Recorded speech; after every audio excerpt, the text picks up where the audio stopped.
Actually, I'll go back 4 years ago, more than 3 years ago, because the whole, just at the back of my place here in the bush, this property there belongs to the ex-banyan tree. I don't know who the new owner is, but one morning I could hear an excavator going down and the tree is falling. But in the same token, before I start talking about this, what I would like to say, there's two rivers that runs down here, and it was full of frogs.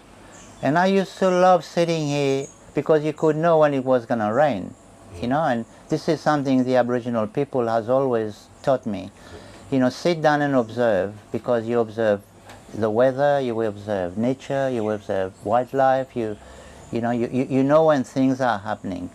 But the frog, all the croaking could tell you that, oh yeah, maybe the rain is coming, but it was lively. We had so many frogs. We had two types of snakes. I've seen chameleon and stick insects. And further down, we got the moray eel in the river, and a lot of shrimps, the endemic ones. It was full of stuff here. But when that excavator went down, so I went down to investigate, all the trees were being pushed down, the palm, and they said, are they building a pipeline for the sewage to go to the marshland? Because they're going to commission the flats, the Desobin flat up there. And they had built this huge, how do you call it, sewage treatment plant up there. I have no problem with treatment plant, but treatment plant's got to be, how do you say, it's got to be run properly, water tested, the grey water, and basically, if it's going to be dumped into the primary marshland, well, there should be more checked, maybe from the top, the discharge, to see what level of protein and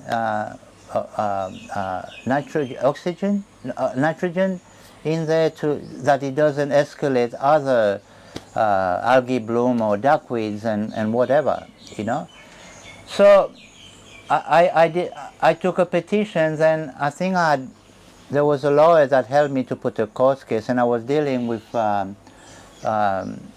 Minister Cosgrove then, but he had no time for the letter.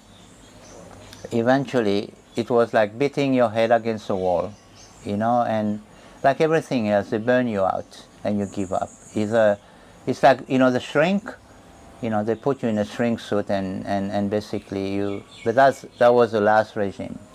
So, of course, I was all gung-ho for the change, because I thought we have to stop all this, which I thought, we'll be stronger and basically more accountable, but it doesn't seem that's happening either, So, then my question was, why are you burying a 12-inch pipeline next to the running stream? Because if it leaks, the tree roots will get between the wells. It will leak eventually. It will seep and it will start up here, because there was an area, the catchment, where the water was pumped further down than to the reservoir, Takamaka. But that was totally ignored. And then they said, are we not using this water anymore? And then there was plan to have a dam down here. This is fresh water, like good water that we are wasting. Water is a big issue in the world, and we are just contaminating it, So the pipeline was then backfilled. And then I remember one time where the fuse PVC, there was a leakage, that was fixed. But the sewage from there, not the sewage, but the grey water, is next to the pumping station. Even they don't use the pumping station, but it filters right in front of it. So with the strong wind, and if there's like evaporation and stuff, they start using that stuff, it'll be of a concern. It'll be de lo caca again, like la misère. Well, apparently it is now with the water testing. Yeah. But anyway, then the project at Etanda started, and I had some concern, because I went to the EIA meeting at Takamaka, and it was a 45 minutes rush. And naively, we didn't ask many questions, because we we thought they would toe the line to, not to the tree destruction and basically all these things that are happening, the excavation of the marshland, all the fern removes, and the contamination that has happened. And I've personally seen it when I go past that grey water was being washed from the accumulation block. There was a pump there on a morning run when I was picking rubbish on the beach. I used to religiously every morning, my dog and I pick up rubbish on the beach, plastic, and even there's someone paid, but there was still, they don't patrol the beach. So I did that, and with some of the MCSA staff, and so the animals could basically nest in a quiet environment. Even the tourists used to sometimes come and help me, and foreigners. But then when the development started, I started feeling very uncomfortable with it, because what I was told up there, maybe due to my fault also, because we didn't have access to the AIA, which I thought there would be a copy at the district. There wasn't.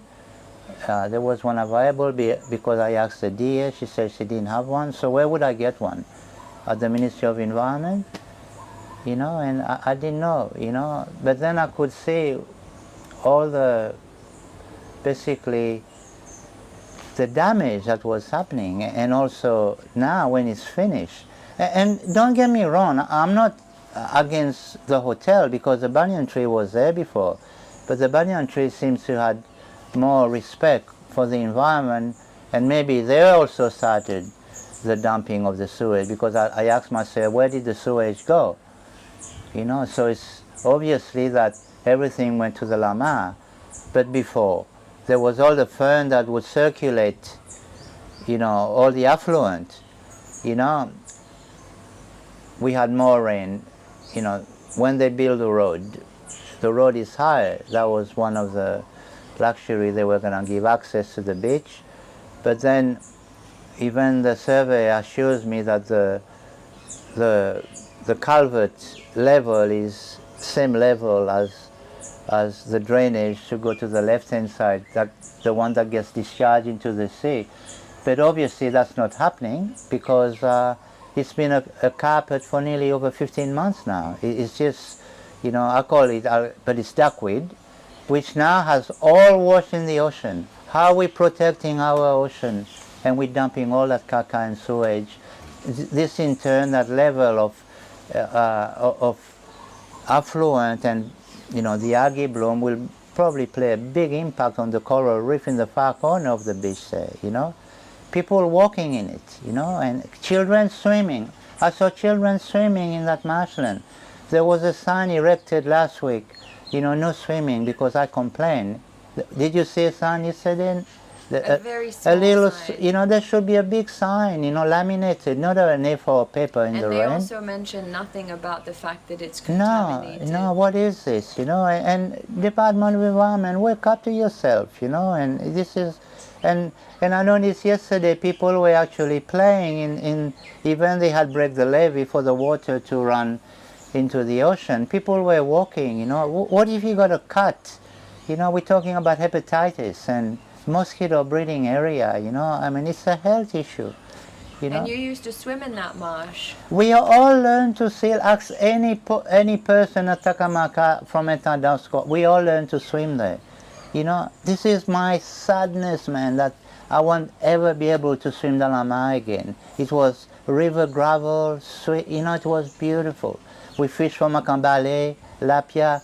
The milkfish used to go in there, Libin, to spawn mallets. Do you see them now? Zero.